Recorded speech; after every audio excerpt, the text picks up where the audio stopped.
Hey, you guys, welcome back to this week's episode of the Shannon McCabe Show. As always, I want to thank you guys for hanging out here with me. I love the messages and the DMs I get from you guys daily, almost daily now, over on Instagram.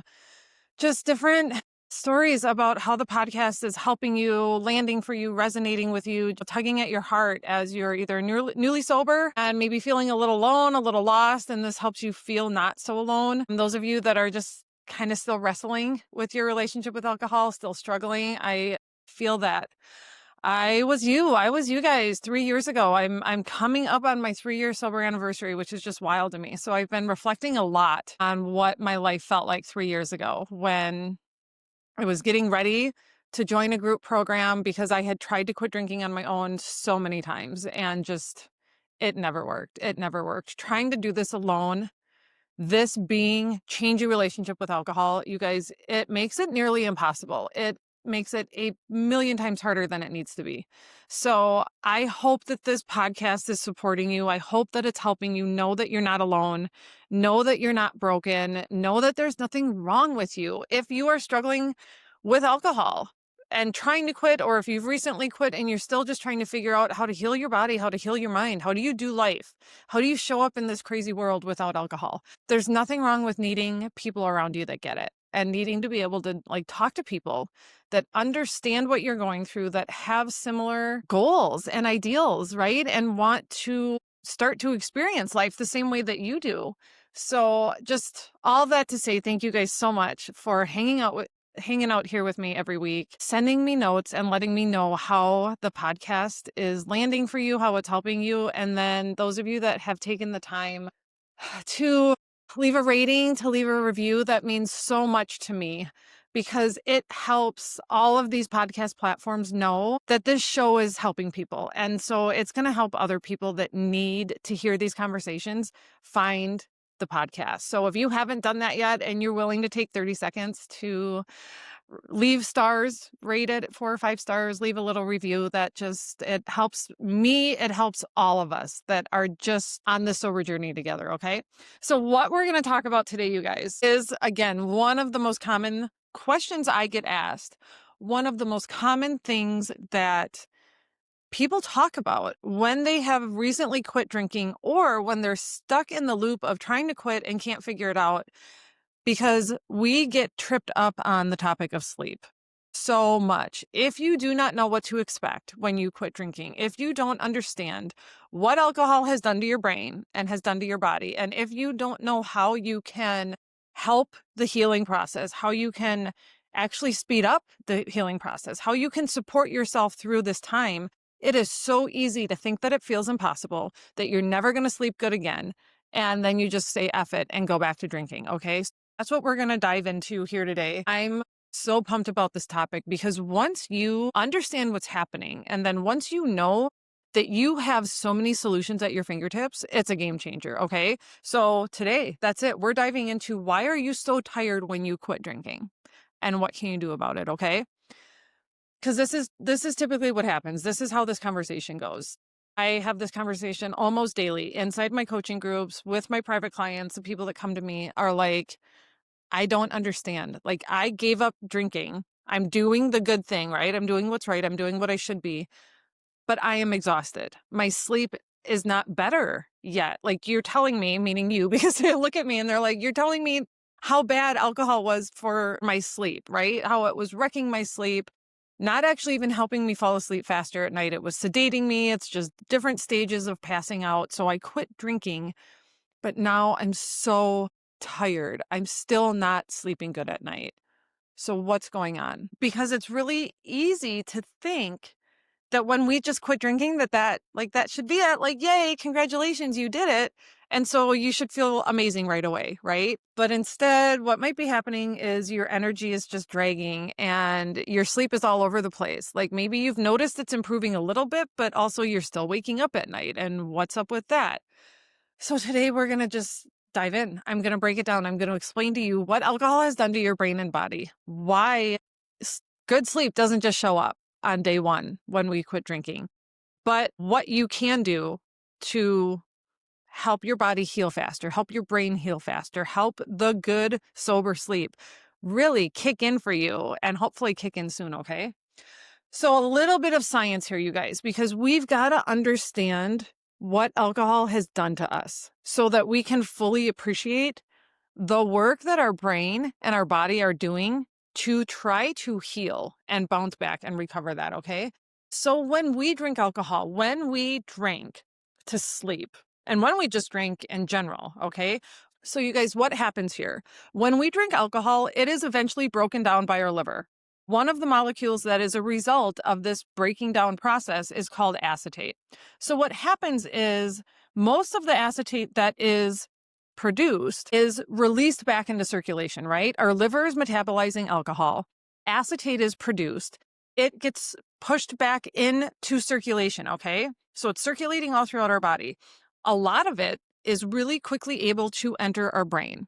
And what happens then is our brain actually can use acetate as an energy source instead of glucose, which is why often a lot of us learned and maybe started to use this to our advantage that we kind of feel a rush of energy, a surge of energy. We get energized when we first start drinking. I don't know about you guys, but I noticed that actually became kind of a major part of my drinking in the last couple of years because I would be working from home, stay-at-home mom, homeschool mom, work from home mom. So by the time 4 o'clock would hit, I'm like mentally exhausted from a full work day, a full school day. But now I still have to transition to the evening time mom mode, right? I've got to get the kitchen cleaned up. I've got to make dinner, try to be happy and cheery when my husband got home from work. And so I quickly developed the habit of drinking every day starting at 4 p.m. because that first couple of glasses of wine would energize me. It would give me the physical and mental energy I needed to get through the rest of my evening. Like brilliant, right? I'm like, how brilliant. And at the time, I didn't know all of the other side effects that came with this. I was just like, no, I drink wine. I'm relaxed, but also have more energy. And now I can do the millions of other things that I need to do. Okay.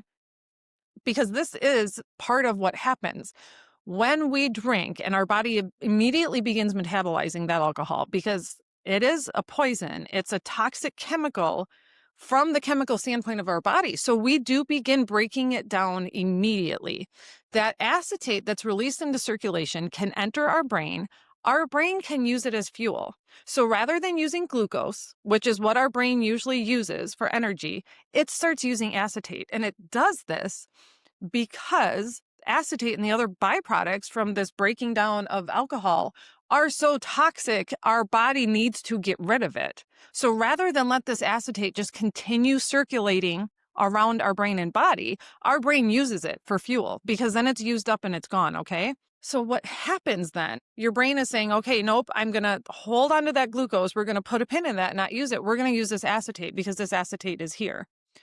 What happens then when we quit drinking and that acetate source is gone, your brain is left scrambling, literally. Now your brain has to relearn how to use glucose as its energy source. This is a process. And in the meantime, it creates part of the withdrawal process that we go to or that we go through and that we feel in a lot of different ways, right? This is the sluggish physical energy. This is the brain fog. This is like the lack of concentration, lack of motivation. All of those things are happening because your brain is like, well, what the hell is going on? I've been getting this steady supply of acetate for weeks or months or years or even decades, and now it's not there anymore. Now I've got to relearn how to use glucose for energy. So the second part of this, what has also happened is that as that acetate is being used and it goes through its own chemical process, what actually is happening, part of that acetate is converted into adenosine. It's another chemical that becomes part of this whole process. And what adenosine does is calms us down and helps us sleep. So that's why when we drink, we get that initial surge of energy, right? We get we feel energized. We feel like quicker, we're wittier, we're funnier, we can handle and do all the things. But then pretty soon we start to feel more mellow, right? It calms us, it relaxes us. That's the adenosine kicking in. That is what actually calms us down and promotes sleep, which then eventually spills into, passing out, blacking out, whatever. Hey friends, I wanted to take this quick break to let you know the Sober Sleep solution is here. If you are tired of lying awake at night or waking up groggy, even though you've quit drinking, this is the guide for you. Inside, I'll give you the exact steps and tools that you need to rebuild your sleep and sobriety, complete with checklists and trackers to make it simple. Grab this digital download and sleep better tonight. The link is in the show notes. Now, back to the episode. So what happens is when we quit drinking and we have that like lack of acetate all of a sudden, so our brain is already like scrambling, trying to remember how to use glucose, we also now have that lack of adenosine. It's not around anymore.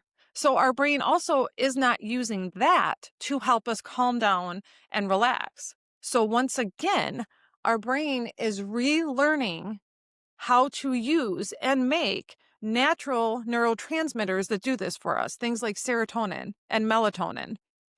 Your brain knows how to do this, but it's been out of practice basically because we've been feeding it alcohol.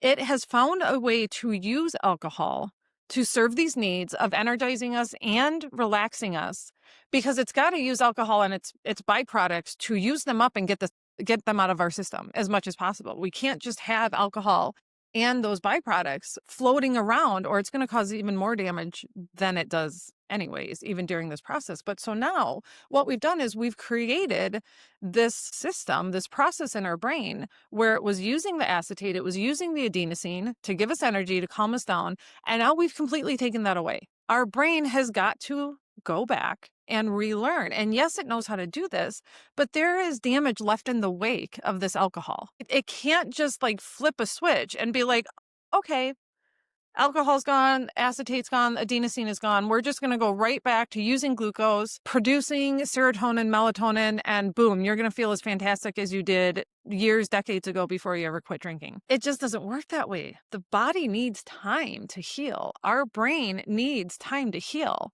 So this process, everything I just described is what's going on.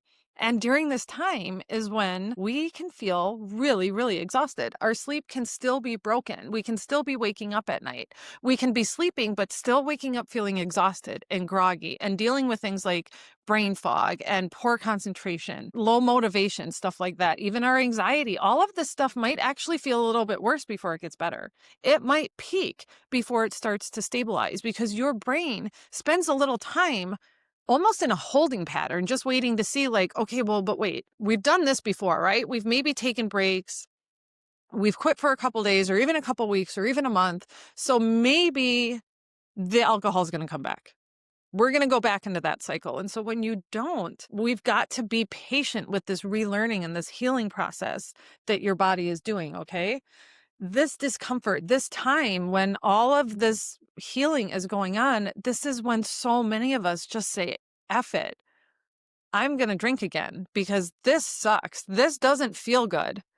Why did I quit drinking if I still don't feel great? But you guys, what you've got to understand, what you've got to remember and really, really just take to heart is that when you just, push the F it button and start drinking again, all you're doing is delaying the inevitable.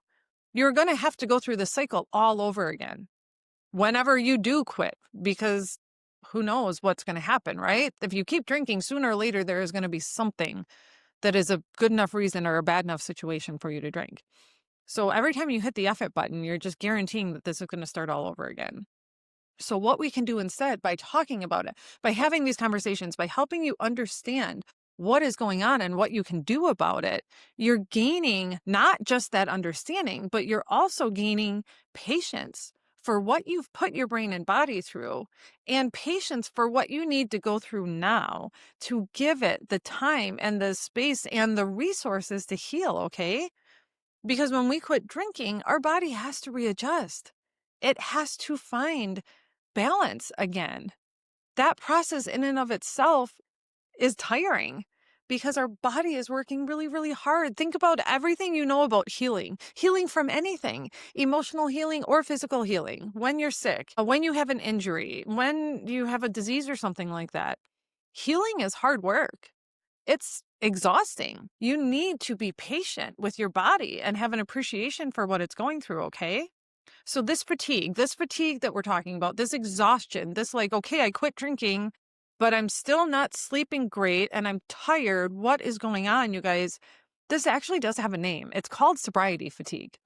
And it is one of the main reasons that women, I mean, all people, but women go back to drinking because this exhaustion feels endless, right? And we're like, but why did I quit drinking then? Why did I quit drinking if I'm still tired? And why did I quit drinking? When does the good stuff come? If I'm still having difficulty sleeping, if I'm feeling lethargic, if I have mood swings, my sugar cravings are out of control, I'm having trouble concentrating. I'm still not motivated. I feel blah. You guys, all of that is familiar to any of us that have been through this process of quitting drinking. And it's so important to know that it's not because we're doing anything wrong. And it's not because this journey isn't worth it. It's because this is sobriety fatigue. And this is unfortunately what your brain has to deal with because of our drinking. Your brain and your body are asking for time, and they're asking for patience, and they're asking for the right support. There are things that we can do to support this process, to speed it up, to minimize the discomfort. We've got to remember that this is only temporary, okay? Because our brain can reset. Our body can find balance again. And then on the other side of it, when we get on the other side of the sobriety fatigue, you guys, seriously, it is like energy that you likely haven't felt in years. It's deeper sleep than you've probably had in years. And it's morning, and it's mornings that feel better than they have in years, and it's mental clarity, and it's physical energy, and it's so much good stuff, but we've got to give our brain and body time and support to get to that, okay? So how do we do that? How do we do this, you guys? How do we help our brain reset? How do we help our body rebalance after everything we've put it through? How do we restore really deep rest in our lives? Now that we've got alcohol out of the way, we've done that first big, really good thing. Now we can do more little things to shore it up and really, really help it stick, okay? So we do this by focusing on things like our circadian rhythm, what we eat, and also what we don't eat. There are things we can eat and things we can avoid that are going to help our brain be able to heal and work better, work more efficiently to create the things we need like serotonin and melatonin. We do this by creating specific routines around bedtime and actually routines all throughout the day that help our brain focus better during the day and know when to calm down and sleep at night. When we do all of these things, that's when really kind of before we know it, you find yourself in a place of being like, oh my gosh, I have not slept this good in years. And you guys, that might sound like a pipe dream if it hasn't happened yet, but I see this all the time. I see this daily, weekly with my clients. When they understand what their brain has gone through, understand what it's going through right now, and then do the work to really support the healing process. Focus on the things we just talked about, right? Learn about the circadian rhythm and understand how little but really impactful choices you make every single day can actually support the natural sleep cycle your body wants to go through. Look at what you're eating, what you're not eating, and making sure that it's supporting your brain. Look at your daily habits, little tweaks, things that you can change so that when it's daytime and it's time to be awake, you're awake. And then when it's nighttime and it's time to calm down and sleep, you are actually priming your body and your brain to get really, really good, deep, restorative sleep. So when we're talking about this, how we do this stuff, right? You guys, everything I just said, we're wanting to repair our circadian rhythm. We're paying attention to what we eat, what we don't eat, what we do during the day. Like there are so many things that we can kind of pick and choose from to make a part of our day and make a part of our evening that are going to set us up for really amazing sleep quickly, you guys. I see this work with women, honestly, in like week 2 or 3 after they quit drinking, sometimes within the first week. We're all different. It's a little bit different for everybody, but when you understand everything that's at play here, and then you're like, okay, I'm going to pick that, I'm going to pick this, I'm going to do this, I'm going to do that. And then suddenly, in just a couple nights, you're like, oh my God, I can't believe how much better I'm sleeping. You guys, if that is what you need in your life, then you're going to want to check out the Sober Sleep Solution, okay? This is a step-by-step guide that I've created that goes deep into everything I just said. how you can restore really deep rest into your life, how you can cultivate more calm, how you can cultivate and create the right routines and the right habits so that you get good restorative sleep on a regular basis. Stage of life, you guys. The sober sleep solution can help you if you still have kids at home that wake you up at night. If you are like me, perimenopausal, menopausal, these are tools and solutions that can meet you wherever you're at and are going to help you really tap into the deep restorative rest that is like the holy grail of what we all hope for when we quit drinking, right? So if you are ready to really finally feel rested again and to be like, oh my God, yes, this is what I've been waiting for. This is what I wanted, to feel like I am sleeping like a baby again. Even if I get up at night with the kids, even if I'm late in life and I'm dealing with perimenopause or menopause, the Sober Sleep Solution has real life habits that you can start today. As soon as you download it, you can get started. It comes complete with checklists and worksheets and trackers and a lot of easy to understand information that is going to take you from where you are right now with broken sleep and low energy to the promised land of being like, this is it. This is what I've been waiting for. You guys can grab the Sober Sleep Solution right now. It's linked in the show notes.